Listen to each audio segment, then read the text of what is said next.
Territoire d'info, Public Sénat, Sud Radio. Bonjour à tous et bienvenue à Bordeaux pour une édition spéciale de Territoire d'info, la matinale de Public Sénat de Sud Radio avec la presse quotidienne régionale. Notre invité aujourd'hui, ce matin, c'est Alain Juppé. Bonjour Alain Juppé. Bonjour. Merci d'être avec nous. Merci à pour vous interroger à mes côtés dans cette première partie de la matinale.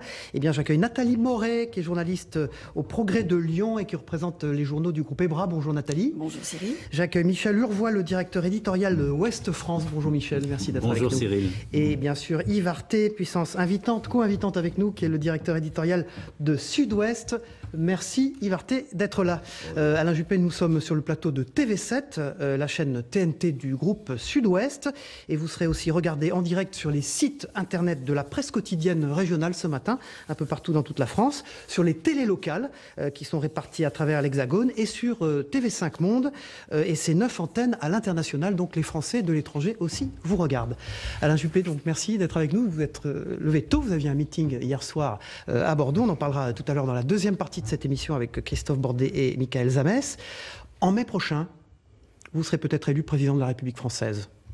Votre première rencontre avec Donald Trump, vous lui dites quoi? Quelles sont vos intentions? Que voulez-vous faire avec la France d'abord et avec l'Europe ensuite? Et il y a quelques incertitudes à dissiper. La campagne de M. Trump a donné lieu à beaucoup de déclarations, parfois un petit peu tonitruantes. Maintenant, on va passer à l'acte, si je puis dire. Et bien sûr, nous serons disponibles pour le dialogue. Le peuple américain s'est prononcé, il a choisi son destin, et nous serons tout à fait ouverts à ce dialogue qui est important, parce que cela conditionne aussi, bien sûr, l'avenir de l'Europe et l'avenir de la France. Humainement, c'est important. Oui, les contacts humains sont toujours très importants. Je ne le connais pas, M. Trump. Vous ne l'avez jamais rencontré, jamais croisé? Non, jamais. Vous savez, il n'a pas rencontré grand monde sur le plan international jusqu'à présent. Alors, on va démarrer tout de suite cette première partie d'émission en parlant des territoires qui nous préoccupent beaucoup, puisque notre émission s'appelle Territoire d'info. On va écouter Claude Chapon, qui est le maire de Saint-Paul-Lacoste dans le Var, pardon, dans le Gard, puisque c'est TV Sud qui a réalisé ce sonore, qui vous attend sur votre question essentielle qui concerne ces communes que l'on dit oubliées. Et c'est un sujet réalisé par Franck Sachagnon de TV Sud à Montpellier, dans le Gard. Je suis Claude Chapon, le maire de Saint-Paul-Lacoste, une commune de 300 habitants, commune sévenole, bien pauvre, et qui attend désespérément que la téléphonie s'améliore ici dans nos Cévennes. Alors depuis le mois de janvier dernier, nous sommes considérés en zone blanche. C'est peut-être parce qu'au Congrès des maires en 2014, j'ai tapé le poing sur la table. Je suis allé rencontrer les responsables nationaux parisiens d'Orange et là, ça a commencé à déboucher. Quelques mois après, on a pris ma commune en considération. Monsieur Juppé, si on vous écoute aujourd'hui, faites en sorte, si vous êtes demain notre président de la République, faites en sorte que les choses s'améliorent. Le monde rural vous attend, vous écoute. Il faut faire les choses comme on doit les faire, avancer. C'est le monde rural qui est la France tout entière. Donc faites un effort dans ce domaine-là. Nous vous attendons. Claude Chapon. Et bien sûr, la question qui vient d'être posée, qu'on n'a pas très bien entendue, mais qui, si j'ai bien compris, traite de la couverture en téléphonie mobile et en réseau Internet, ma réponse est très claire. Il faut absolument accélérer le processus. Aucune entreprise n'ira s'installer dans un village, aucun médecin ou même aucun ménage s'il n'est pas connecté à la téléphonie mobile et à Internet. C'est un peu comme le téléphone il y a 20 ou 30 ans. Et je propose de créer un fonds numérique qui sera alimenté en partie par les opérateurs. Les opérateurs sont très présents dans les zones denses, comme à Bordeaux par exemple. En revanche, ils délaissent ces zones rurales. Il faut donc qu'on accélère le processus. Mais je voudrais dire aussi que plus largement, je me suis beaucoup déplacé depuis des mois et des mois, et en particulier dans la France rurale, dont je mesure bien les inquiétudes, le désarroi, parfois la colère aussi.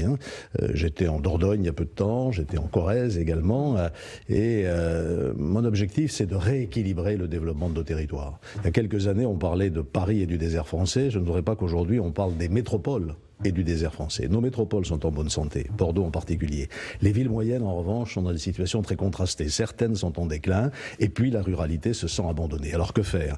Premier objectif, je viens de le dire, la couverture en très haut débit. Ensuite, le maintien de services publics locaux à proximité des habitants, sous des formes nouvelles parfois. On ne pourra pas avoir chaque service public dans ses bureaux, mais on peut les regrouper autour du bureau de poste, autour du café, autour du buraliste.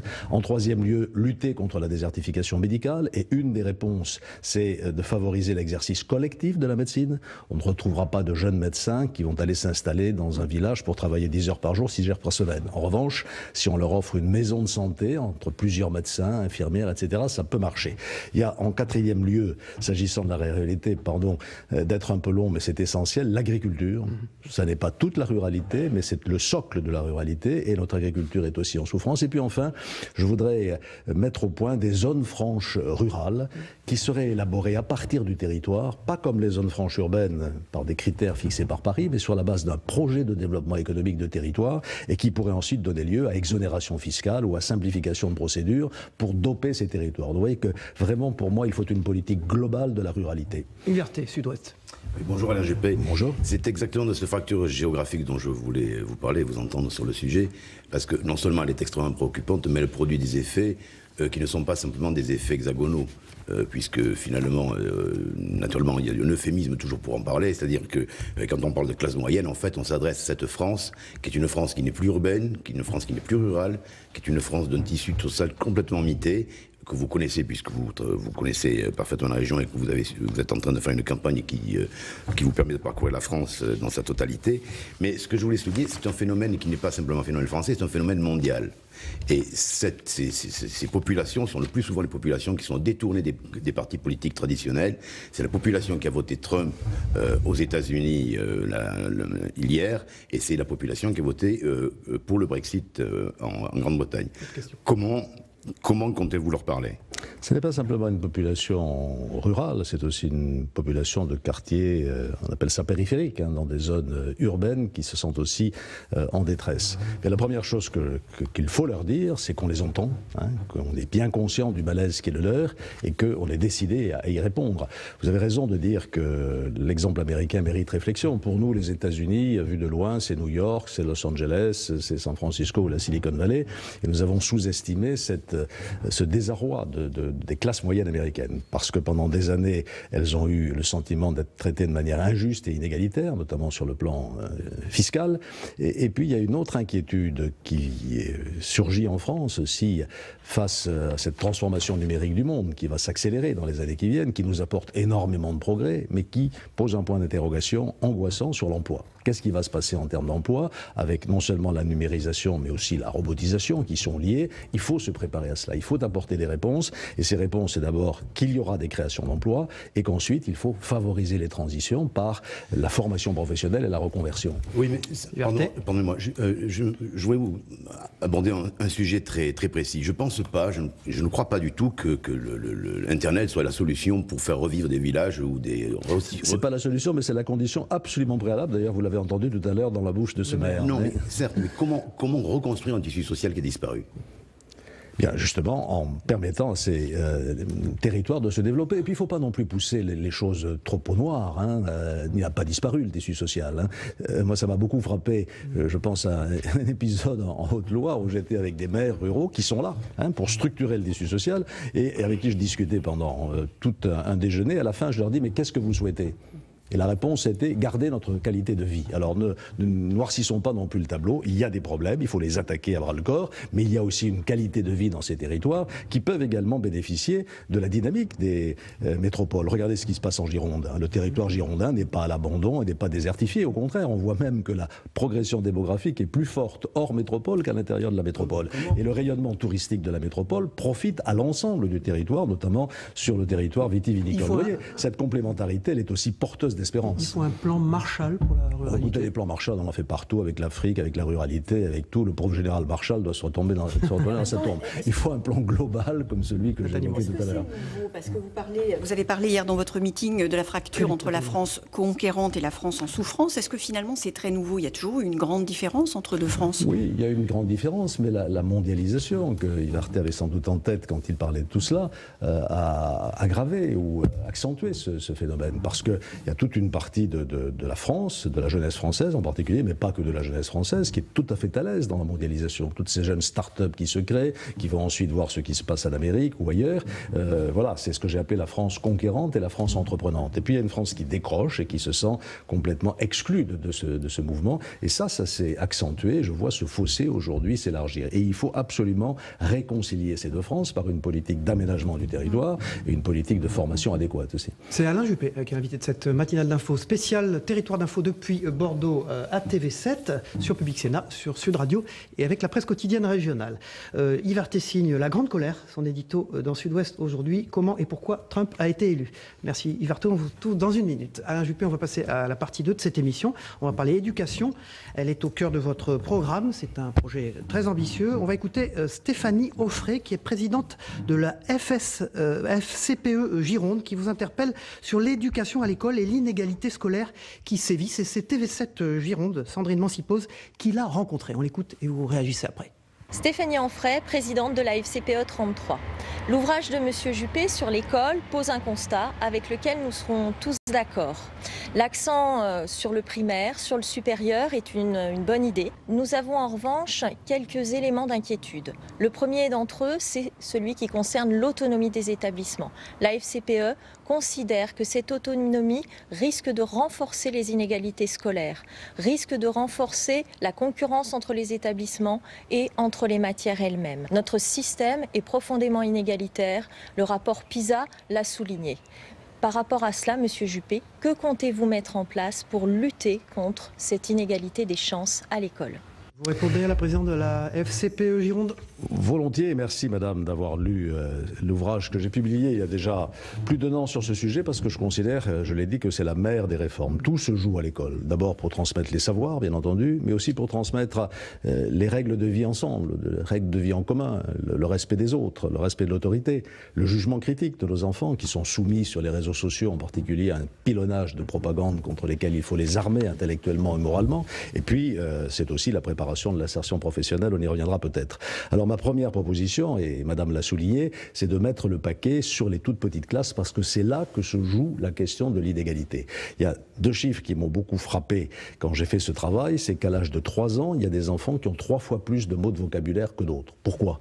Parce que chez les uns, en famille, on se parle, on n'est pas sur les tablettes ou sur la télévision, on lit une histoire le soir avant de s'endormir, et dans d'autres familles, pas. Eh bien, il faut que l'école corrige cette inégalité, et je propose d'alléger très sensiblement les effectifs dans les toutes petites classes et de mettre en place un système de rattrapage régulier et systématique. Il ne faut pas attendre la classe de 6e pour constater que 15 à 20% de nos enfants sont quasiment illettrés. Il faut le faire avant, tous les semestres, et à ce moment-là, les soutenir. Il faut aussi mieux traiter nos enseignants du primaire. J'avais proposé dans ce livre d'augmenter de 10% la rémunération des enseignants du primaire. Madame Najat Vallaud-Belkacem m'avait expliqué que c'était de la démagogie. Elle vient d'annoncer qu'elle allait le faire l'année prochaine. La deuxième question qui a été évoquée et qui est très importante, parce que j'y tiens beaucoup, c'est celle de la souplesse, de la liberté, de l'autonomie, je n'ai pas peur du mot, des établissements. Je ne crois absolument pas que cela accroîtra les inégalités, bien au contraire. D'ailleurs, il n'y a pas d'autonomie aujourd'hui et il y a beaucoup d'inégalités. Alors c'est bien que le problème n'est pas là. En revanche,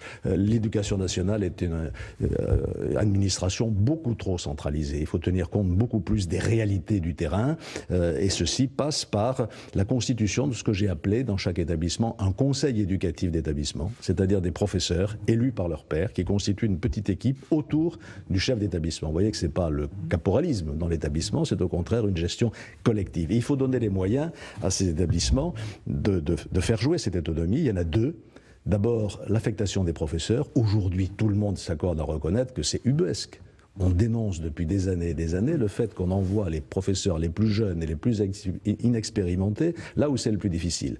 Moi, je propose qu'on définisse des profils de postes et que 20% des postes de l'établissement puissent être des postes à profil. De quoi a besoin l'établissement compte tenu de sa spécificité et du territoire dans lequel il est. Et puis la deuxième mesure qui donnera de la souplesse aux établissements, c'est ce qu'on appelle la dotation horaire globale, de façon que les établissements puissent jouer plus de maths si c'est nécessaire, plus de langues si c'est nécessaire, avec vraiment faire confiance aux enseignants. C'est ça, l'autonomie. Nathalie Moret. Vous avez dit hier soir lors de votre meeting que, effectivement, en matière d'éducation, vous vouliez lever certains tabous. La dotation globale horaire en est un. Est-ce que vous allez lever le tabou de la présence des enseignants dans l'établissement, là aussi en termes d'horaire? Oui, très certainement. Il faut que nos enseignants soient mieux payés, je l'ai dit, mieux considérés. Cette profession s'est, prolétarisée au fil des années. Moi, je me souviens, quand j'étais au lycée Victor Duruy à Mont-de-Marsan, un professeur agrégé, c'était un notable. Hein. Aujourd'hui, c'est plus tout à fait le cas dans une ville. Cela passe donc par une amélioration de leur statut matériel et en compensation, encore que ce ne soit pas un marchandage, il faut qu'ils soient présents dans l'école, il faut leur en donner les moyens. S'il y avait des salles de profs ou des salles dans lesquelles ils puissent recevoir les familles, recevoir les enfants, ça leur permettrait non pas de plier bagages dès que les cours sont finis, mais peut-être de corriger les copies dans l'établissement aussi. Je pense que cette présence physique de l'enseignant dans l'établissement est très importante. Liberté. Mais comment comptez-vous lutter contre aujourd'hui le drame qui arrive dans beaucoup d'établissements scolaires, qui est celui de la présence de l'extérieur, et quand je dis de l'extérieur, c'est un euphémisme, je veux dire de violence inouïe qui se produit aujourd'hui aux alentours, parfois même dans l'enceinte scolaire. La violence, vous avez raison de le dire, aux alentours ou même dans l'établissement scolaire. À Bordeaux, par exemple, au Grand Parc, une de mes collègues qui est chef d'établissement dans une école primaire s'est faite agresser par un parent d'élève, par une mère de famille. Donc cette violence qui se crée, soit avec des groupes extérieurs à l'école, soit parfois avec les parents eux-mêmes, est absolument inacceptable. Donc il faut d'abord qu'aux alentours des établissements, il y ait une présence policière, la police municipale par exemple, suffisante.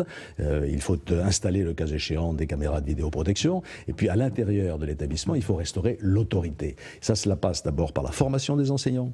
Ça n'est pas facile de conduire une classe au XXIe siècle. Hein, et on ne les forme pas pour cela. On les forme pour apprendre les matières qu'ils enseignent. On ne les forme pas à l'exercice de l'autorité. Ça s'apprend, le leadership, dans une classe. Et on voit bien qu'il y a des professeurs qui arrivent très bien et d'autres pas du tout. Donc il y a ça. Ensuite, il faut qu'ils aient le soutien de leur hiérarchie. Trop souvent, quand il y a des problèmes, et j'en ai eu des témoignages, la hiérarchie dit, on calme le jeu, on ne veut pas de problème. Et là, il faut, je sais très bien pourquoi, mais justement, il ne faut pas accepter cela. Et il faut, par exemple, quand il y a une contestation sur certains faits historiques, hein, vous savez ce qui se passe, le 11 septembre, c'est un complot judéo-maçonnique, et bien ce n'est pas vrai. Et là-dessus, il faut une sanction et une réaction très forte de toute la hiérarchie de l'éducation nationale. Comment conciliez-vous, Monsieur Juppé, ces moyens supplémentaires que vous évoquez avec la nécessité de réduire la dépense publique? Il y a beaucoup d'argent dans l'éducation nationale. C'est un des premiers budgets de notre pays. C'est un des budgets qu'il faudra sanctuariser et pas diminuer, mais il y a des possibilités de redéploiement ou de meilleure affectation des fonds. Je l'ai dit tout à l'heure, il n'y a pas de management des ressources humaines dans ce ministère. Je prendrai un exemple, par exemple, nous savons bien, puisque vous avez parlé des classements PISA, que par rapport à des pays qui sont beaucoup mieux placés que nous, nos lycéens ont 20% d'heures de cours de plus. Donc c'est pas ça qui les rend meilleurs, hein, ni plus savants. Donc là, il y a certainement des allègements de programmes à faire, ce qui permettra, dans le temps, hein, parce que c'est pas les mêmes professeurs naturellement, de renforcer les moyens là où il le faut, c'est-à-dire dans l'enseignement primaire. Donc c'est pas toujours plus de moyens, c'est aussi une meilleure allocation des moyens. Concrètement, vous avez dit dans votre livre qu'il fallait au moins 2 mandats parce que c'était une réforme de très long terme. Il y a 150 000 jeunes qui sortent chaque année du système scolaire sans diplôme. En 2022, à l'issue de votre éventuel mandat, vous avez un objectif chiffré sur ces jeunes? Je me méfie de ce genre d'annonce. Hein.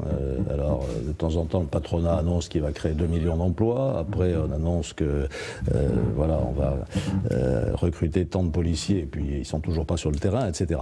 Ce que je veux, c'est éliminer le plus possible le décrochage. Et il y a une réponse, enfin il y a plusieurs réponses. Hein. Nous avons inauguré il y a peu de temps à Bordeaux avec Madame Edith Cresson, qui est à l'origine de ce concept, une école de la deuxième chance, à laquelle la région est enfin venue s'associer. Voilà une des solutions extrêmement efficaces pour prendre des jeunes en situation de décrochage et les amener vers l'insertion professionnelle. Il faudrait les multiplier, bien entendu. Plus efficace que le service militaire? Le service militaire obligatoire, c'est un fantasme. Très concrètement, les décrocheurs. Je reviens sur les décrocheurs. La première réponse est ça, ce sont ces formules-là. Et deuxièmement, et c'est absolument essentiel, et je veux en faire une grande cause, c'est la réhabilitation de l'apprentissage. J'en ai eu encore à Poitiers la semaine dernière le témoignage. Il y avait autour de moi une vingtaine de jeunes femmes apprenties. Elles m'ont raconté leurs galères, y compris dans leur collège ou dans leur lycée, quand elles ont dit qu'elles voulaient aller en apprentissage. On leur a dit, mais pourquoi vous avez de bonnes notes ?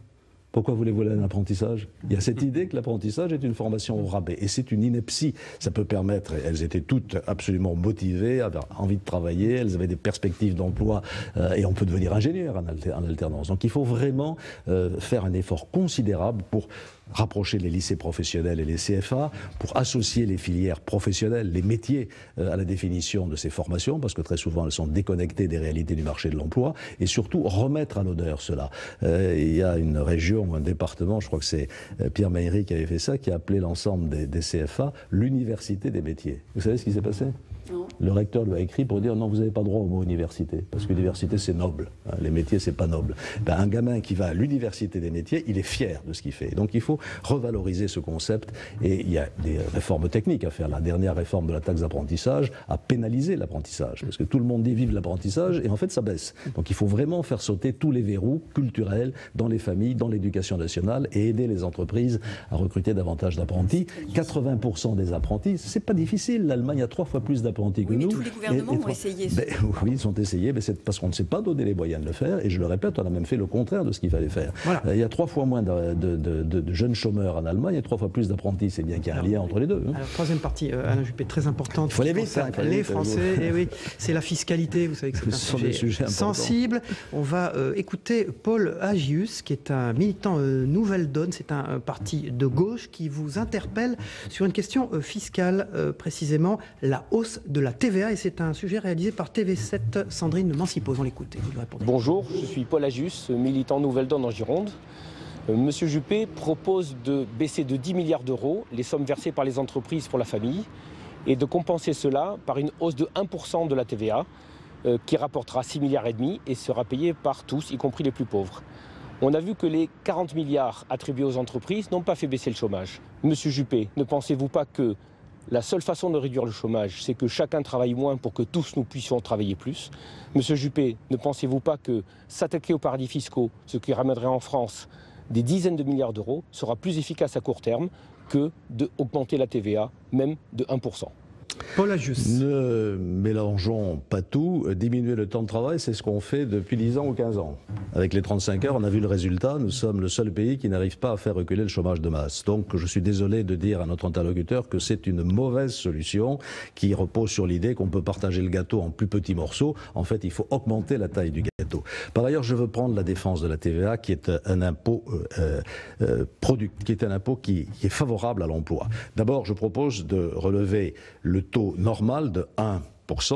On ne touche pas au taux réduit et au taux intermédiaire. Et donc, les produits de première consommation, l'alimentation, etc. ne seront pas concernés. Deuxièmement, le relèvement d'1 point, ça n'aura aucune influence sur la hausse des prix dans la situation actuelle. Et donc, ça ne se sentira pas sur le pouvoir d'achat, contrairement à ce que vous dites. Et enfin, la TVA est un impôt intelligent.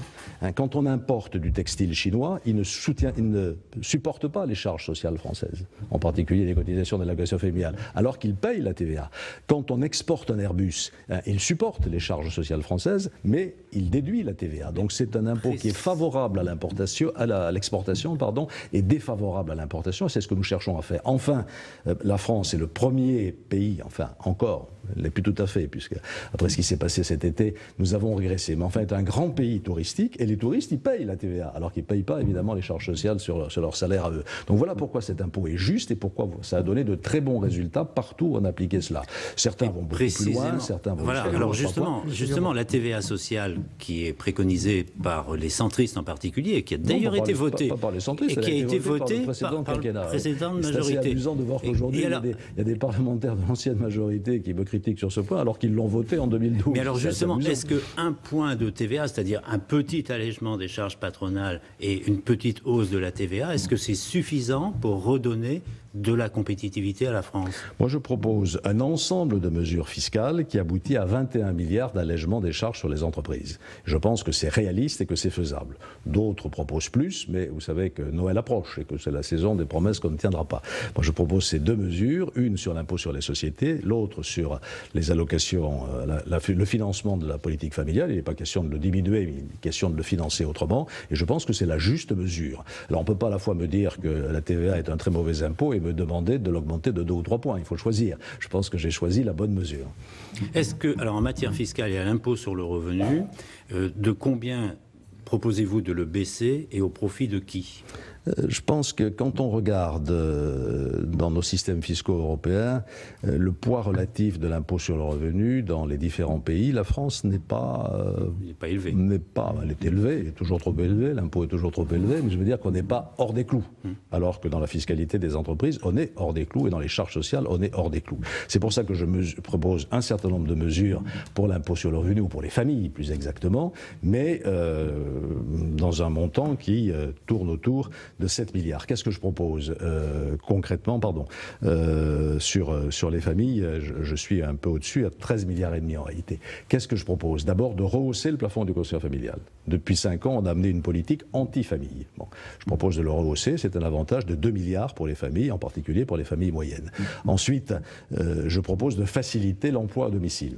On a dégradé les déductions de charges sur les emplois à domicile et ça n'a pas traîné. Il y a moins d'emplois à domicile qu'avant, ce qui est une ânerie, parce que l'emploi à domicile, ce sont des emplois intéressants. Donc je propose de revenir à un niveau d'allègement de charges qui permettra de recruter. Troisième mesure, je pense aux travailleurs indépendants qui ont beaucoup de problèmes en ce moment avec ce qu'on appelle le RSI, le régime social des indépendants. Pour faciliter le fonctionnement de ce régime, je propose un allègement de leurs charges sociales de 2 milliards. Et enfin, dernière mesure qui concerne les particuliers ou les ménages, parallèlement à l'augmentation de la durée du travail. Vous connaissez mon idée, on négocie le temps de travail dans l'entreprise. On peut passer à 36, à 37, à 38. Eh bien, le nombre d'heures de plus qu'on va travailler vont être payées, mais je propose un système de défiscalisation pour que personne n'y perde. Voilà l'essentiel des mesures que je propose sur les ménages et vous voyez que c'est important. Il y a aussi un impôt, alors lui il concerne moins de monde, mais il pèse quand même 5 milliards, c'est l'ISF. Qu'en faites-vous? Vous le supprimez? J'ai proposé et je m'y suis engagé solennellement de le supprimer. Ça figure dans mon programme et je veux expliquer pourquoi. Parce que je sais que là encore, c'est pas une mesure populaire et facile à accepter. Alors je pourrais dire qu'il n'existe nulle part ailleurs, mais enfin c'est pas comparaison n'est pas raison. C'est surtout un impôt qui fait fuir l'argent des Français qui ont de l'argent. Et c'est ça qu'il faut se mettre dans la tête. Nous avons besoin, pour financer le développement de nos entreprises, de gens qui investissent dans nos PME, dans nos start-up. Aujourd'hui, ils investissent à Londres, ils investissent à Genève, ils investissent à Bruxelles ou dans la Silicon Valley parce que nous surtaxons les revenus de l'épargne et du capital. Et donc il faut se remettre au niveau de la concurrence, si je puis dire, et c'est pour ça que je propose de supprimer cet impôt qui en plus est extrêmement injuste, parce qu'il y a beaucoup de personnes qui échappent, notamment grâce au plafonnement à 75% des revenus du paiement de l'impôt. Donc les plus riches parfois ne le payent pas. Liberté, comment expliquez-vous alors dans ce cas que l'ensemble de la classe politique, et vous y participiez à l'époque, ait pu comprendre que cet impôt pouvait être appliqué en France? Parce que nous avons une divergence dans la classe politique. Il y a la gauche et il y a la droite. Hein, et la gauche n'a pas le même point de vue. La gauche dit on va faire payer les riches et tout le monde va en profiter. Oui, le résultat, c'est qu'on les fait fuir. Vous auriez pu revenir, vous avez été au gouvernement. Pour revenir sur le passé, M. Arthet, j'ai été ministre du budget de 86 et 88, nous l'avons abrogé. C'est M. Rocard qui l'a rétabli, c'est pas nous. Et j'ai fait une erreur en 95, je l'ai reconnu, je ne l'ai pas abrogé, je l'ai même un peu aggravé en supprimant le plafonnement, parce qu'à l'époque, on avait absolument besoin de rééquilibrer les comptes publics. J'ai essayé de corriger cette erreur rapidement, je n'ai pas pu le faire pour différentes raisons, et aujourd'hui, il faut aller jusqu'au bout de la logique. Je voudrais aussi rappeler qu'on parle de 5 milliards. En France, il y a aussi un autre impôt sur la propriété, c'est les taxes foncières. Les taxes foncières représentent 30 milliards. Elles ont beaucoup augmenté, donc on ne peut pas tout augmenter et je propose d'agir sur l'ISF pour rétablir la balance. Si vous êtes élu dans 6 mois, que faites-vous du prélèvement à la source dont le processus est désormais enclenché? Je différerai cette réforme qui a été mal étudiée, d'ailleurs je vois qu'à l'heure actuelle à l'Assemblée nationale on essaye de la corriger, pour 2 raisons. D'abord parce que c'est une charge supplémentaire qu'on va coller aux entreprises. Bon, ça existe dans d'autres pays, je veux bien l'admettre, et l'idée en soi n'est pas mauvaise, mais ce n'est pas le moment. Au moment où on dit aux entreprises on va simplifier simplifier, on va simplifier, c'est absolument nécessaire de leur coller des procédures supplémentaires. Et d'autre part, l'affaire a été mal étudiée et je ne vais pas rentrer dans le détail, mais il y a des situations où on pourrait y perdre. Vous repousseriez la date Je suspendrai la réforme pour y réfléchir. Ce serait un étalement dans l'application. On suspendra la réforme et on essaiera de la rebâtir sur des principes plus cohérents. Alain Juppé, qui est l'invité de cette matinale d'info, vous savez que vous êtes diffusé sur Sud Radio. On a une question d'une auditrice de Sud Radio qui s'appelle Émilie et qui pose la question à, j'allais dire, presque l'ancien ministre de l'écologie, éphémère ministre de l'écologie. Les politiques évoquent tout le temps les problématiques environnementales. Quels sont vos projets, vous, dans ce domaine? Ah bon, je croyais qu'elle allait parler à l'écran, c'est pour ça que je me retournais. Je veux faire de l'invention, le mot n'est pas trop fort, d'une nouvelle croissance, une de mes priorités. Il faut sauver la Terre. Il faut que nous laissions à nos enfants une Terre vivable et nous n'en prenons pas le chemin. La COP21 a été une bonne étape, bravo, mais il s'agit de savoir ce qui va se passer maintenant, hein. La COP22, etc. Nos collectivités territoriales font beaucoup dans ce domaine, dans les politiques de mobilité, par exemple, ou dans les politiques de l'habitat. Mais il faut aller plus loin, et donc je ferai de ce combat pour l'écologie un de mes combats prioritaires, parce que, je le répète, c'est une question de survie. Merci. Alain Juppé, il est bientôt 8h. Bonjour à ceux qui nous rejoignent. C'est Alain Juppé qui est l'invité de cette matinale d'info. On va tout de suite passer au Flash Info pour les auditeurs de Sud Radio. Et nous, on va regarder ensemble, Alain Juppé, le premier zapping politique des matinales d'info. On regarde tout ça ensemble et on se retrouve avec Alain Juppé après.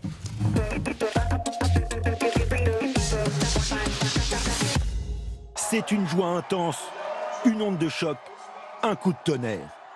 Hier soir, j'ai félicité Donald Trump et je lui ai proposé de travailler avec lui pour notre pays.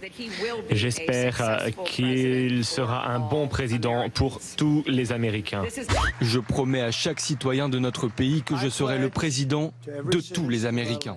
C'est certainement un moment difficile dans les relations entre l'Europe et les Nations Unies. Non, les États-Unis, mais le président américain est librement élu et mérite le respect de l'institution européenne. Il a aussi en face de lui la réalité. Et c'est un homme d'affaires, la réalité, il sait composer avec elle. Et il saura donc s'adapter, évoluer, tirer les leçons, changer. La cellule diplomatique de l'Élysée avait pris depuis de longs mois contact avec les équipes d'Hillary Clinton, mais pas vraiment avec celles de Donald Trump. C'est non pas vraiment une surprise, mais c'était une possibilité. J'ai eu ce sentiment lorsque je me suis rendu à plusieurs reprises ces temps-ci aux États-Unis. Et François Hollande a même eu des mots très durs à l'encontre de Donald Trump, confiant, je cite, qu'il n'a jamais, le milliardaire américain lui donnait, je cite, le haut le cœur. C'était pas très imprudent de la part du chef de l'État d'avoir de telles critiques pendant la campagne? Écoutez, je crois qu'il n'a pas été le seul d'abord. Hein. Nous devons regarder en face cette situation. Et là encore, prendre conscience des inquiétudes qui sont provoquées par les désordres du monde, dans tous les peuples, y compris le peuple américain. À gauche, on perçoit le danger. Jean-Christophe Cambadélis met en garde sa famille politique. La gauche est prévenue. Continuons nos enfantillages irresponsables et ça sera Marine Le Pen. C'est le plus beau coup de pied au cul qu'on puisse donner au monde des bobos, des médias, de la politique, des sondages. Le peuple américain a parlé, sachons, nous aussi, en tirer maintenant toutes les conséquences. Félicitations au nouveau président des États-Unis, Donald Trump, et au peuple américain, libre.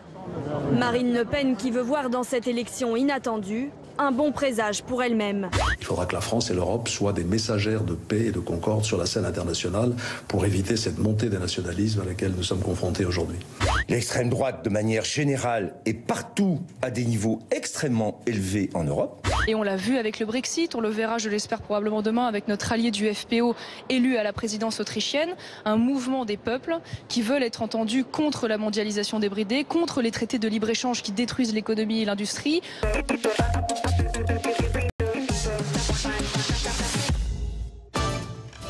Territoire d'info, Public Sénat, Sud Radio. Bonjour à ceux qui nous rejoignent en direct de Bordeaux. C'est Alain Juppé, notre invité ce matin dans cette matinale d'infos spéciale de Public Sénat, de Sud Radio, de TV7 Gironde, avec TV5 Monde, les télévisions locales et les sites internet de la presse quotidienne régionale. Merci d'être avec nous, Alain Juppé, ce matin pour vous interroger à mes côtés dans cette deuxième partie de l'émission. Christophe Bordet de Sud Radio. Bonjour Christophe. Bonjour à tous. Et Michael Zamès de Public Sénat. Bonjour Michael. Alain Juppé, on va parler, avant qu'on démarre les questions de politique, de ce que vous avez dit dans votre meeting hier soir. Le populisme, c'est le mensonge. Qui ment ? Marine Le Pen ou Nicolas Sarkozy? Ceux qui racontent des histoires au peuple. Le populisme, c'est pas le peuple. Le populisme, c'est exploiter les peurs du peuple pour faire prendre des vessies complémentaires. C'est une critique à Nicolas Sarkozy? Non, c'est une critique générale. Les populismes montent partout. N'essayez pas toujours de me ramener à une espèce de match de catch avec Nicolas Sarkozy. Moi, je défends mes idées pour le reste. Oui, on va en parler naturellement, mais je ne suis pas là pour critiquer tel ou tel. Je vais finir par le faire, parce que vous allez me poser tellement de questions que je vais y arriver. Voilà. Vous allez y arriver. Justement, Alain Juppé, quand on y regarde de près, est-ce qu'il y a pour vous, en France aujourd'hui, un Donald Trump? Alors, est-ce que c'est plutôt Marine Le Pen, Dupont-Aignan, Sarkozy? C'est qui? Je trouve que la façon dont certains essayent de récupérer ce qui s'est passé aux États-Unis est ridicule. Là, vous pensez à Nicolas Sarkozy, par exemple? Tout le monde a beaucoup de mes concurrents. Je pense au Front National. Je pense aussi, effectivement, à certains de mes concurrents. Alors, première récupération, les sondages, ça ne veut rien dire. Bon, très bien. Tout le monde le sait que les sondages ne sont pas prédictifs, que ce n'est pas un pronostic. Moi, j'ai toujours dit que je les regardais avec beaucoup de distance et avec beaucoup de prudence. Mais ce n'est pas une raison pour considérer justement, est-ce que vous avez peur exact... Je n'ai peur de rien. Non, mais est-ce que vous avez peur de vous retrouver dans les situations d'une Hillary Clinton qui était en tête des sondages et puis finalement qui est je battue? ne suis pas Hillary Clinton et qui est Trump chez Ça nous avait pas échappé. Il y a plusieurs Trump. Non, écoutez, soyons sérieux. C'est très bien. Il faut tirer les conséquences de cette élection. Et je l'ai dit, il faut écouter la colère de ceux qui se sentent complètement abandonnés, mais en tirer des conséquences sur le plan simplement des personnalités, c'est ridicule. La deuxième conséquence qu'on en tire, c'est que voilà, l'establishment a été mis en cause. Mais que diable, autour de moi, quand je suis sur la scène avec mes 6 concurrents, là c'est l'establishment aussi. Beaucoup ont été ministres, ont été premiers ministres et même président de la République. Et même président de la République. Alors, à commencer par vous. Ne mettons pas, oui, mais d'autres. Moi, j'ai pas été président de la République. Donc arrêtons de dire que voilà, nous, on n'est pas l'establishment et qu'on va voir ce qu'on va voir. Non, soyons sérieux, parlons des vrais problèmes de fond. On en a parlé tout à l'heure, de la ruralité en particulier, ou du désarroi d'autres parties de la population. Et n'essayons pas tout simplement de transposer ce qui s'est passé aux États-Unis pour le 20 ou le 27 novembre. Il y a des similitudes, parce que Donald Trump se veut le porte-parole du peuple, anti-élite.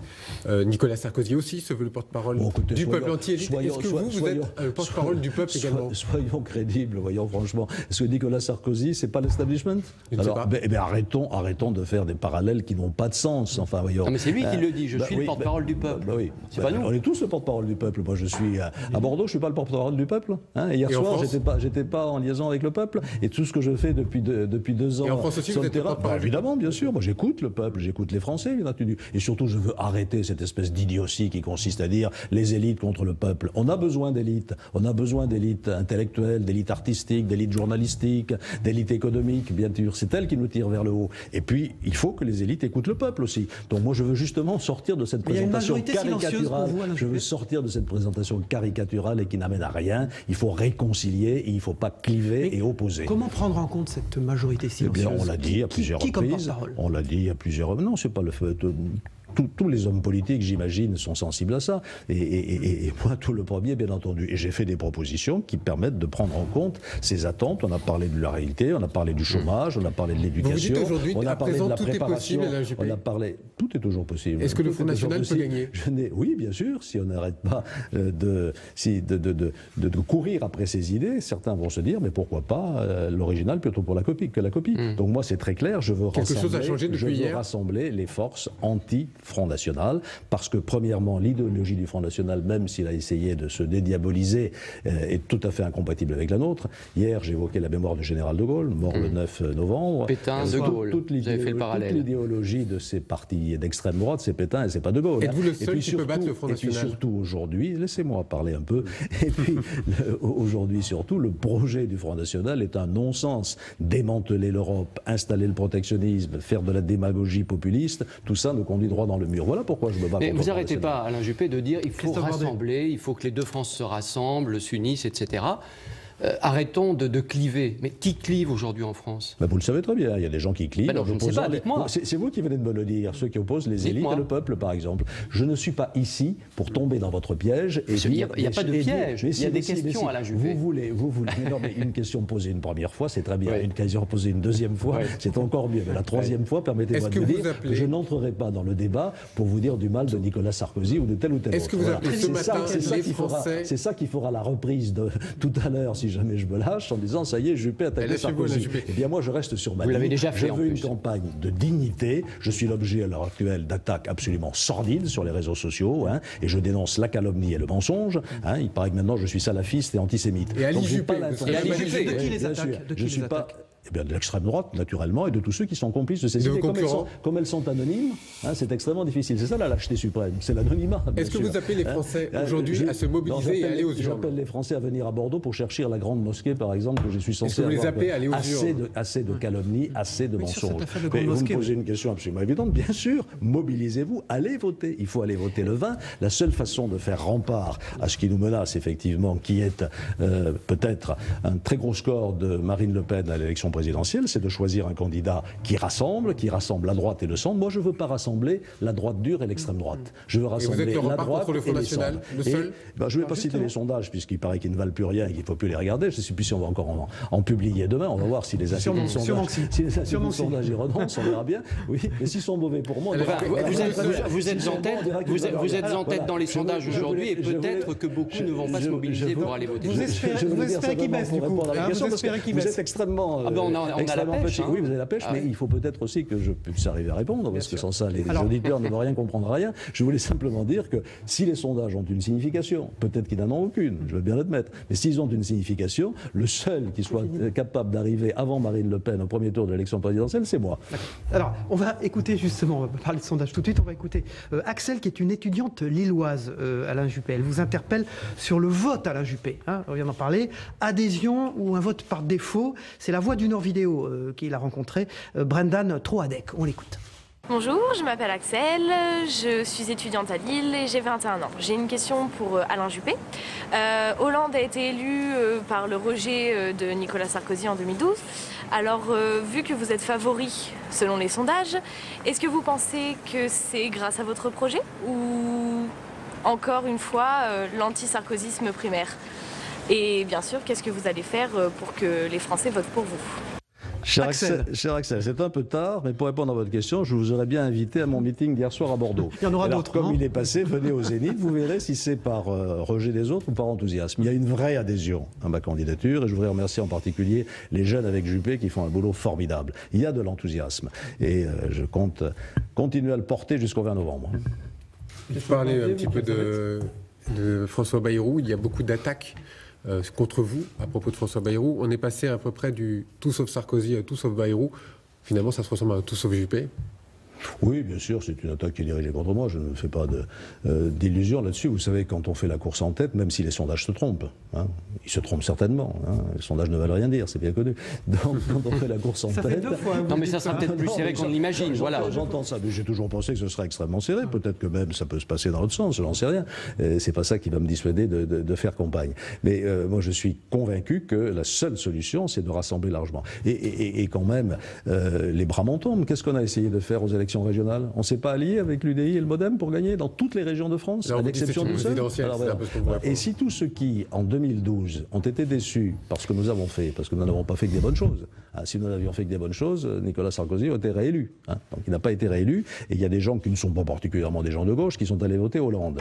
Eh bien, si aujourd'hui ils s'en mordent les doigts, et je crois qu'ils s'en mordent les doigts, et qu'ils veulent revenir, on va les dire d'aller se faire voir. Juste 2 chiffres. À Bordeaux, aux élections présidentielles de 2012, M. Hollande a fait 57% des voix. 2 ans après, aux élections municipales, au premier tour, je fais pratiquement 62. Ça veut dire qu'il y a des gens qui avaient voté pour Hollande et qui ont voté pour moi. Et je vais refuser ces votes? C'est absurde. Il faut rassembler tous ceux qui sont prêts à adhérer aux valeurs républicaines de la droite et du centre. Alain Juppé, Nicolas Sarkozy, qui était mardi à votre place, est convaincu, il nous l'a dit, que vous avez dealé un groupe parlementaire à François Bayrou. Qu'est-ce que vous lui répondez ce matin? Il a tout essayé, Nicolas Sarkozy. D'abord, il m'a attaqué sur mon âge, ça n'a pas marché. Ensuite, il m'a attaqué sur l'identité heureuse, et les Français ont compris ce que je voulais dire. Que le rôle d'un chef politique ou de quelqu'un qui va être chef de l'État, c'est de leur donner une espérance. Et maintenant, voici que on me prête je n'ai fait aucune promesse et on ne m'a rien demandé. Moi, je n'ai pas promis des postes ministériels à tout le monde, comme certains l'ont fait. Et j'en ai des exemples précis. Vous voulez dire Nicolas Sarkozy avec François Baroin, par exemple? C'est vous qui le dites. Dites-moi, une majorité, vous voulez avoir une majorité parlementaire avec les centristes, mais j'ai envie de vous dire une majorité finalement jusqu'où? Jusqu'où vous êtes prêt à aller pour avoir une majorité qui rassemble? Une majorité qui adhérera au projet dont je serai porteur. Moi, je ne ferai pas ce qui a été fait en 2007, par exemple, c'est-à-dire après l'élection, et sans avoir prévenu personne, faire entrer des ministres socialistes au gouvernement. Vous le ferez avant, donc. Non, je le ferai sur un projet. Je dirais, au moment des élections législatives, c'est là que ça se passe. C'est là que ça se passe, après les élections présidentielles. Voilà mon projet, qui est prêt à soutenir ce projet, et ceux qui seront prêts à soutenir ce projet auront l'investiture présidentielle. Ça veut dire que dans votre projet, vous pourriez aujourd'hui imaginer, dans le cadre des législatives, pouvoir travailler avec la gauche? Je peux imaginer travailler avec ceux qui soutiendront mon projet. Et je ne pense pas qu'aujourd'hui, quand j'entends les attaques qui sont faites contre moi, que la gauche soit prête à soutenir les mesures que je suis prêt à faire. Et à gauche, il n'y a personne qui est Juppé compatible? Ça, c'est à eux de le dire. Être Juppé compatible, ça veut dire adhérer à mon projet. Si j'ai bien compris tout à l'heure, mon projet en matière fiscale ne déchaîne pas l'enthousiasme de la gauche. Est-ce que la France allait plus ou moins de droite qu'en 2007, dernière victoire de la présidentielle? Écoutez, qu'est-ce que ça veut dire d'abord d'être de droite ou de gauche? Est-ce que le programme de Mme Le Pen en matière économique, avec la retraite à 62 ans et quelques autres promesses démagogiques de ce type, est à gauche ou il est à droite? Sortons de ces clivages un peu traditionnels. Je pense que gauche et droite, ça a encore du sens, c'est vrai. Et je dirais que fondamentalement, la droite fait plus confiance à l'individu et la gauche plus confiance à la collectivité. Mais au-delà, sur les programmes concrets, je pense que les frontières sont aujourd'hui déplacées par rapport à ce clivage traditionnel. Alain Juppé, le 23 mars 2016, en meeting à Bordeaux, vous disiez les repas de substitution, ça n'emmerde personne. Ça va peut-être embêter un petit peu ceux qui risquent de venir voter, non? Pour les primaires de la droite. Écoutez, voilà un débat totalement inutile. C'est l'exemple même de l'hystérie qui s'empare de tout le monde. Mais oui. C'est Nicolas Sarkozy qui vient de le relancer. C'est bien pour ça qu'il est inutile. C'est pas parce qu'il l'a relancé que je le trouve utile. Dire aux jeunes Français, vous voulez pas manger du porc, mangez des frites. Enfin voyons, c'est une légèreté quand même qui choque profondément les familles. Est-ce qu'il y a un problème à Bordeaux depuis 20 ans? Et il y en a un restaurant scolaire qui sert 15 000 repas tous les jours. Eh bien, quand il y a du porc et que certains ne veulent pas en manger, on propose autre chose. On ne propose pas un repas halal ou un repas cachère. Je ne fais pas de repas religieux, naturellement. Mais je laisse une certaine liberté de choix aux enfants. Et tout le monde le comprend. Et ça se passe comme ça dans 90% des cantines scolaires en France. C'est un faux problème. C'est un faux problème. Et il faut sortir de cette façon d'exciter les gens les uns contre les autres. Et donc on est dans les faux débats. Celui-là, pas tous, tous les débats ne sont pas faux. Le débat sur la lutte contre la radicalisation, le débat sur le respect de la laïcité. Mais là, dans ce cas précis, c'est un débat inutile. Je le dis, je le répète, et je sais que beaucoup de maires partagent ce point de vue. Alors, comment faire venir massivement les gens voter aux primaires? Ils ont envie de voter, je pense. J'ai donné un indice qui vaut ce qu'il vaut, mais les Français de l'étranger se sont inscrits massivement pour aller voter, 10 fois plus qu'à la primaire socialiste. Et aujourd'hui, partout où je passe, je suis interrogé par des gens qui me disent comment il faudra faire. Il y a encore un très gros travail de pédagogie à faire. Voilà les conditions pour aller voter. Pas besoin de la carte d'un parti, naturellement. Ensuite, voilà comment vous pouvez trouver votre bureau de vote, parce que ce ne sera pas le même que d'habitude. Il y a le site internet, il y a un numéro d'appel téléphonique, il y a des tracts dans les boîtes aux lettres, il y a la presse régionale qui fait son travail en publiant des encarts, et qui le fera aussi sur la primaire socialiste, j'imagine. Donc il y a tout un travail civique à faire pour expliquer comment ça se passe et comment il faut aller voter. J'avais encore une question. Vous avez dit il y a quelque temps au sujet du port du voile, du foulard. Un foulard sur la tête quand on va à l'université, ce n'est pas une rupture de civilisation. Alors, quand j'ai lu ça, je me suis dit, mais ça veut dire quoi? Juppé, c'est quoi? C'est vive le foulard, vive le voile? Non, c'est vive la laïcité. C'est vive la laïcité. La laïcité, c'est la liberté de religion. Vous le rappeler quand même. C'est un principe fondamental de la République. Et de pratiquer la religion. Et d'ailleurs, quand le Conseil d'État a donné un avis favorable à l'interdiction du voile intégral, il l'a fait au nom de la sécurité et non pas au nom de la religion. Et l'autre volet de la religion, de la laïcité, c'est le respect par toutes les religions de toutes les lois de la République. Et c'est pour ça que j'ai élaboré un code de la laïcité laïcité dans laquelle on inscrira ce que sont les lois de la République. Je créerai, non, c'est un concept, québécois, et qui est valable au Québec et pas chez nous. Sauf que le mot de raison ne me fait pas peur, entre nous. Raisonnable ne me fait pas peur. Déraisonnable me fait peur. Pas raisonnable. Et donc, je dirais, par exemple, vous en revenez toujours penser qu'à lui. C'est formidable. Je vais vous dire, il fait une confidence, il ne m'obsède pas, moi.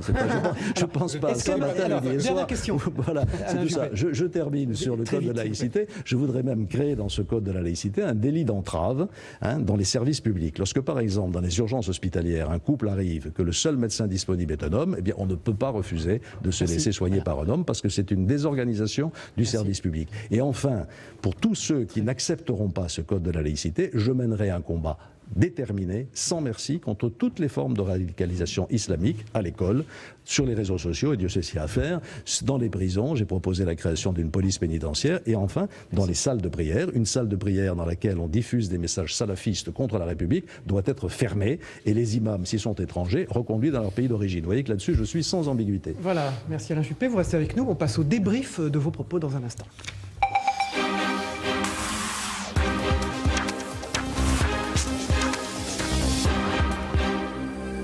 Voilà, j'accueille Jean-Pierre Bédéi de la Dépêche du Midi. Bonjour Jean-Pierre Bédéi, merci d'être avec nous aujourd'hui. Et Thierry Guimot, qui est le directeur général de TV7. Bonjour, merci. On est chez vous d'ailleurs, Thierry. Merci. Bonjour. Alors, vous avez trouvé Alain Juppé comment d'abord? En forme? Des pots tremblés? Absolument. Moi, je suis stupéfait après un meeting le soir, c'est quand même extraordinaire. Bonjour Alain Juppé. Je suis pas trop du matin, pourtant. Oui. Ravi de vous accueillir à Bordeaux, Cyril. Alors, plus je regarde cette émission et plus je la trouve finalement bien faite. Il y a tous les registres, l'interview, l'éditorial et le débriefing, et puis sur tous les territoires. On est ravis d'accueillir la Dépêche sur le plateau de Sud-Ouest. Ouais. Une chance de plus d'être finalement dans la vraie vie, ce qui n'est pas inintéressant par les temps qui courent. À ce propos, je dirais que le débriefing est avant tout un exercice d'humilité. Débriefer, essayer de voir si une action, un propos sont en adéquation avec un objectif donné. Eh bien, aujourd'hui, je pense qu'il est plus que difficile de se faire un avis tranché, donc humilité. Ce qui est sûr, c'est qu'Alain Juppé reste dans le registre qui est le sien. On a entendu hier soir au meeting l'expression un faiseux plus qu'un diseux. C'est pas très joli. Pas moi qui l'ai dit, mais quelqu'un l'a dit, c'est vrai. Oui, voilà. Mais c'est pas très joli, mais ça veut bien dire ce que ça veut dire. Et puis c'était ça aussi tout au long de cette émission, mais aussi dans le marathon médiatique auquel il se livre. Il est, pour reprendre une expression qui a connu une mauvaise destinée, on se demande pourquoi, droit dans ses bottes. Et s'agissant aujourd'hui, c'est peut-être un atout. C'est peut-être un atout aujourd'hui. Et surtout, on a besoin d'autorité, justement. Voilà, vous aviez été blessé par ça? Non, c'est moi qui l'ai dit. Ah oui. Là, c'est moi qui l'avais dit. Par les critiques? Oui, les critiques, si je suis blessé par les critiques, il y en a qui sont tout à fait acceptables. Si on n'accepte pas les critiques, on ne fait pas de politique. Et puis il y en a qui sont mensongères et calomniatrices, et c'est là qui font mal. Vous étiez pas content. Jean-Pierre Bédéi, la Dépêche. Oui, effectivement, vous êtes resté droit dans vos bottes, c'est-à-dire vous ne subissez pas l'effet de la trumpisation de la vie politique, puisque, bon, on voit bien que Nicolas Sarkozy, lui, tire profit, et s'est tiré de profit de la victoire de Trump en disant, voilà, c'est le discours anti-élite qui est en train de l'emporter, donc ça semble favoriser ses chances. Or, vous restez effectivement dans votre créneau traditionnel, c'est-à-dire que vous ne livrez pas la démagogie. Est-ce que vous pensez que c'est ça qui va finalement primer, malgré justement cette trumpisation de la vie politique jusqu'au bout? Est-ce que c'est ça qui va, en réaction justement à cette trumpisation, est-ce que c'est ça qui va vous apporter un surplus encore de voix dans les dernières semaines? Écoutez, moi j'aime la France et les Français, et j'ai confiance dans leur bon sens. Et aujourd'hui, ce que les Français cherchent, c'est un projet, un programme qui corresponde à leurs attentes. C'est surtout une personnalité qui leur donne confiance, qui a de la crédibilité, dont ils savent qu'elle ne raconte pas d'histoire et qu'elle fera ce qu'elle dit. Je crois que c'est bon atout. Mais c'est primaire, c'est confrontation de projet ou de personnalité? Les deux. On l'a vu d'ailleurs dans les deux débats qui ont été très largement suivis. On dit que les Français ne s'intéressent pas à la politique. Voilà encore une démonstration du contraire. Et ça a été des débats de fond. On peut penser ce qu'on veut des propositions qui ont été faites, mais il y a eu des propositions. On a parlé des questions de fond. Donc ça va se jouer sur le projet. Et moi, je vais continuer évidemment à développer mon projet comme vous m'avez permis de le faire aujourd'hui. Et puis ça va se jouer aussi sur une personnalité. Quand on choisit un président de la République pour 5 ans, surtout après l'épisode Hollande, si je puis dire, on cherche cherche une personnalité qui fait confiance, qui donne confiance. Si on débriefe encore les propos de cette campagne, Jean-Pierre Raffarin a eu un fort, a dit la ligne de front de la raison a cédé depuis le Brexit. Est-ce qu'il est excessif dans ce qu'il dit? Il est excessif. C'est vrai que aujourd'hui, on voit bien qu'il y a une sorte de montée en force alors je cherche mes mots là, peut-être de l'extrémisme, disons les choses comme elles sont, des nationalismes, des populismes. Pensons à ça aussi, aux nationalismes qui sont en train de reprendre du poil de la bête en Russie, naturellement, aux États-Unis, quand on entend le discours de M. Trump, en Chine. Et je voudrais que la France, dans sa politique étrangère, soit d'abord en charge de la défense de nos intérêts, mais qu'elle soit aussi messagère de paix et de concorde. Il faut qu'il y ait de grandes puissances qui parlent de paix et de règlement pacifique des conflits. Parce qu'on entend beaucoup parler de guerre aujourd'hui. On entend parler de guerre froide, on entend parler de guerre de religion, on entend parler de guerre de civilisation. Arrêtons tout ça. Arrêtons tout ça. C'est la guerre. C'est Mitterrand qui a dit ça, je crois. Et je crois qu'il avait raison. D'ailleurs, l'histoire l'a montré. Oui, vous maintenez le cap, mais en même temps, vous procédez à quelques ajustements. En quelques jours, vous êtes passé de l'augmentation de l'effectif policier de 5 000 à 10 000. Est-ce que c'est possible, comme ça, dans une campagne, de tout d'un coup, parce qu'il y a eu un événement important, comme on l'a vu à Viry-Châtillon, d'augmenter comme ça de 5 000 à 10 000 policiers, sur 5 ans, de ce que ça va coûter? Sur 5 ans. D'abord, il faut bien voir ce que j'ai proposé, c'est 5 000 par redéploiement. Excusez-moi de cette formule qui peut-être ne veut pas dire grand-chose. Aujourd'hui, j'avais encore fait l'expérience quand j'étais à Viry-Châtillon en discutant avec les policiers passent beaucoup de temps dans les procédures, dans les formalités administratives. Et ce que je propose, c'est de recruter des administratifs pour faire l'administratif. Pourquoi? Parce que c'est plus facile à recruter et que leur statut est différent. Et on remet comme ça 5 000 policiers sur le terrain. Je crois que là-dessus, ils y sont très très attentifs. Et puis, il faut recruter 5 000 policiers supplémentaires. Je pense que c'est raisonnable. On en a supprimé 10 000 avant 2012. Donc c'est le retour à la situation ex-ante. Et quoi qu'on nous raconte, la présence policière sur le terrain rassure les habitants. Je le vois ici à Bordeaux, dans certains quartiers où nous avons des tensions. Eh bien, ce que demandent les Français, c'est une présence de la police municipale et de la police nationale.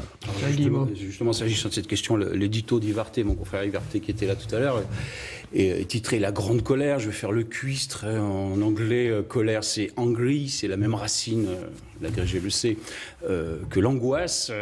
Est-ce que ça répond à l'angoisse de dire on va augmenter l'âge de la retraite, on va supprimer les CDI, on va augmenter la durée du temps de travail? Est-ce que c'est pas plus facile de promettre tout n'importe quoi finalement? Et c'est pour ça que ça marche. Non, c'est pas promettre l'âge de la retraite à 65 ans, c'est pas promettre tout et n'importe quoi, c'est pas particulièrement séduisant, si je puis dire. Mais c'est nécessaire. Il faut convaincre les Français que ça sera utile. Pourquoi? D'abord parce que si on ne le fait pas, on ne pourra pas payer les retraites de ceux qui nous suivent, de nos enfants ou de nos petits-enfants. Il n'y a que deux solutions autrement, c'est baisser les prestations, baisser les pensions de retraite ou augmenter les cotisations alors qu'elles sont déjà étouffantes pour la plupart de ceux qui travaillent. Donc c'est la seule solution, je le ferai progressivement et surtout les économies que ça va permettre de dégager, qui sont considérables, 20 milliards au terme de la réforme, eh bien j'en recyclerai une partie pour améliorer ce qui doit être amélioré, c'est-à-dire les petites retraites. Vous avez aujourd'hui des petites retraites d'agriculteurs, de femmes veuves, etc., qui ne permettent pas de vivre. Eh bien, cette réforme-là, elle aura aussi une finalité sociale. Je crois que c'est ça qu'il faut essayer de bien expliquer. Et c'est le but de toutes les réformes. Les réformes, elles ne sont pas faites pour punir, elles ne sont pas faites pour emmerder le monde, elles sont faites pour améliorer la situation. Quant à cette angoisse et à cette colère, je ne veux pas non plus toujours nuancer les choses, mais j'ai bien vu ce qui se passe sur le terrain là, depuis 2 ans. Bien sûr que ça existe, mais il y a aussi en France des atouts considérables. J'ai cité la lettre des évêques hier qui dit « La France est dans la tristesse ». Ils ajoutent immédiatement « Mais quel bonheur de vivre en France ». Et quelle chance de vivre en France. Donc là aussi, relativisons les choses. Il y a des choses qui vont mal, il y a des populations en souffrance, il faut s'y attaquer, mais la France a les atouts pour rebondir et pour reprendre sa place. Le tissu social n'est pas déchiré, comme vous le disiez, c'est ça? Il y a une formidable générosité dans ce pays. Regardez le tissu associatif, vous voyez qu'il est déchiré. Il y a 6 000 associations dans Bordeaux, dont la plupart vivent avec le bénévolat. Il y a aussi cette capacité de générosité qui existe. Alors ne l'ignorons pas. Et il ne faut pas ignorer les difficultés, mais ne pas non plus peindre la situation en noir. C'est pour ça que moi, je ne suis pas porteur d'une identité malheureuse. Je ne vais pas dire aux Français que demain ce sera du malheur. Vous réinsistez donc. Oui, je persiste et je signe. Le rôle d'un candidat, c'est de donner une espérance. C'est ce que je vais essayer de faire. Dernière question, Jean-Pierre Belli. Vous reconnaissez que certaines de vos mesures sont assez impopulaires, vont être difficiles à passer. Qu'est-ce que vous ferez si la rue se mobilise? Vous avez déjà eu une expérience malheureuse de ce genre de situation. Alors est-ce que là, j'ai eu une expérience malheureuse, sauf que je vous le rappelle, j'ai reculé sur une réforme, celle des régimes spéciaux, qui n'était pas prête et que je n'aurais pas dû lancer, mais j'ai fait les autres. En particulier la réforme de l'assurance maladie, qui a sauvé l'assurance maladie, on s'en félicite encore aujourd'hui. Moi, je pars du principe suivant, et c'est ma méthode. D'abord, j'annoncerai la couleur avant. Pourquoi est-ce que Hollande, ça bloque? C'est parce qu'il n'a pas dit en 2012 qu'il allait réformer le Code du travail. Et donc, une grande partie de ses électeurs et de ses parlementaires se sentent trahis. Moi, je dirais, voilà ce que je vais faire, et je vous demande mandat pour faire ça. Ensuite, je me préparerai, j'irai vite dans les 6 mois qui suivront avec des ordonnances et aussi des projets de loi. Et enfin, je demanderai à mes ministres d'appliquer réellement la politique gouvernementale. Et donc, je pense que dans ces conditions-là, on pourra éviter les blocages. Ça n'exclura pas du dialogue, bien sûr. Il y aura aussi du dialogue, il y aura des choses à discuter avec des organisations syndicales. Mais si les Français me donnent mandat pour faire un certain nombre de choses, en particulier pour faire évoluer le Code du travail, je vois mal comment la CGT, dès le lendemain, pourra mobiliser les foules dans la rue. Oui, ça posera un problème démocratique à ce moment-là. Un problème de respect de la volonté du peuple. Le vrai débriefing, ça sera le 20 novembre, je pense. Alain Juppé. Vous ne serez pas deux. J'espère. Oui, j'espère. Alain Juppé, pour l'instant, vous êtes maire de Bordeaux, vous êtes candidat aux primaires de la droite et du centre. Dans 6 mois, vous pouvez avoir un destin. Il vous restera quoi comme lien affectif avec Bordeaux si vous quittez cette ville? Pardon d'être un peu immodeste, je crois que j'ai contribué à transformer Bordeaux, mais Bordeaux m'a transformé aussi. Bordeaux m'a permis d'abord d'être peut-être un peu moins impatient que je l'étais d'habitude, d'être plus ouvert au dialogue et au débat. Vous savez, j'ai passé des heures et des heures dans des conseils de quartier où je me faisais engueuler, à écouter les gens, essayer de tenir compte de leurs attentes. Pourquoi vous n'étiez pas plus avant? Ça venait d'où? Tout simplement parce que le temps passe, et puis parce que avant j'étais maire, j'étais élu local dans le 18e, et j'ai fait aussi ce travail d'écoute, mais là, je l'ai fait de façon continue pendant 20 ans, et avec des résultats. Bien sûr que c'est un travail d'équipe, je n'ai pas la prétention d'avoir tout fait tout seul, c'est un travail avec les maires de l'agglomération, avec mes équipes, avec la société civile, avec les associations, mais les résultats, ils sont là, mais vous et je crois que c'est ça qui est important. Pardon ? Bordeaux ? Oui, j'ai dit hier aux Bordelais que quelles que soient mes responsabilités demain, Bordeaux pourra toujours compter sur moi. Vous ne les oublierez pas ? Jamais. Vous avez parlé tout à l'heure de Mont-de-Marsan, de votre jeunesse. Vous en avez un bon souvenir? Très bon. Moi, j'ai eu une enfance heureuse, studieuse, pas intégralement studieuse. Un jour, ma mère a expliqué que je ne jouais jamais. Alors, c'est encore une façon pas dire d'enjoliver, si on peut dire les choses. Si, j'étais un gamin qui jouait. J'ai des souvenirs sur la plage d'Andaille extrêmement... Mais j'ai eu une enfance heureuse parce que, voilà, à cette époque-là, l'insécurité, ça n'existait pas. Voilà, la drogue, ça n'existait pas. Merci. On ne vendait pas du shit à la sortie des établissements scolaires. Donc, on était dans un monde très protégé. Et en plus, ma famille m'a entouré, m'a aidé. Donc voilà, j'ai été un enfant heureux, c'est vrai. Merci Alain Juppé d'avoir été pendant 1 heure l'invité de cette matinale d'info sur Public Sénat, Sud Radio, avec la presse quotidienne régionale. Merci à vous d'avoir pris sur votre temps et de vous être levé très tôt. Cette émission Merci de m'avoir réveillé. Cette émission a été préparée avec l'aide de Soumaya Benaïssa, la rédactrice en chef. Merci à tous. On se retrouve évidemment lundi pour une nouvelle matinale d'info. À bientôt.